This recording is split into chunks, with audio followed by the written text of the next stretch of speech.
பெரியார் தமிழர் இல்லை என்றால் வேறு யார் தமிழர்? எவர் தமிழர்? சிந்தித்து பாருங்கள். நாம் படித்திருந்தோமா? வேலையிலே இடஒதுக்கீடு இருந்தது, கல்வியிலே இடஒதுக்கீடு இருந்ததா? நமக்கு படிக்கக்கூடாத சாதியாக, தொட்டால் தீட்டு என புறக்கணிக்கப்பட்டவர்கள் தந்தை பெரியாரால் இன்றைக்கு ஆளாகியிருக்கிறோம். மின்விசிறியின் கீழ் நாற்காலியில் அமர்ந்து இன்றைக்கு ஊதியம் பெறுகிறோம் என்று சொன்னால் பெரியார் அவர்கள் போட்ட பிச்சை என்பதை இன்றைக்கு மறந்திருக்கிறோம். சைமன் அவர்கள் பேசுகிற பொழுது பெரியார் தமிழர் இல்லை என்கிறார்.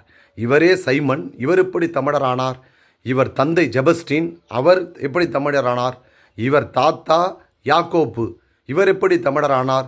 யாக்கோப்பு, ஜெபஸ்டியன், சைமன் என வாரிசு வரக்கூடியவர்கள் தமிழர் என்று சொன்னால் நீங்கள் சிந்தித்து பார்க்க வேண்டாமா? நம்மை பிளவுபடுத்த, நமது தலைவரை அவமானப்படுத்த சீமான் கையில் எடுத்திருக்கக்கூடிய ஆயுதம்தான் வந்தேரி என்கிற ஆயுதம், தமிழர் இல்லை என்கிற ஆயுதம். இவர் தமிழர் இல்லை என்று சொன்னால் எதிர்காலத்தில் அம்பேத்கர் தமிழர் இல்லை என்பார்கள், மார்க்ஸை தமிழர் இல்லை என்பார்கள். இப்படி ஒவ்வொரு தமிழர்களையும் தமிழர் இல்லை என்று சொல்லிக்கொண்டே போவார்கள்.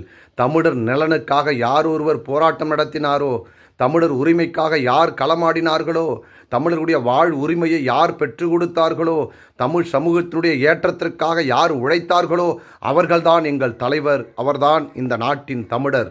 அப்படி பார்க்கிற பொழுது 1000 முறை சொல்லுகிறோம், பெரியாரே தமிழர், தமிழர், தமிழர். பெரியார் தமிழர் இல்லை என்றால் எவர் இங்கே தமிழர்? சிந்தித்து பாருங்கள்.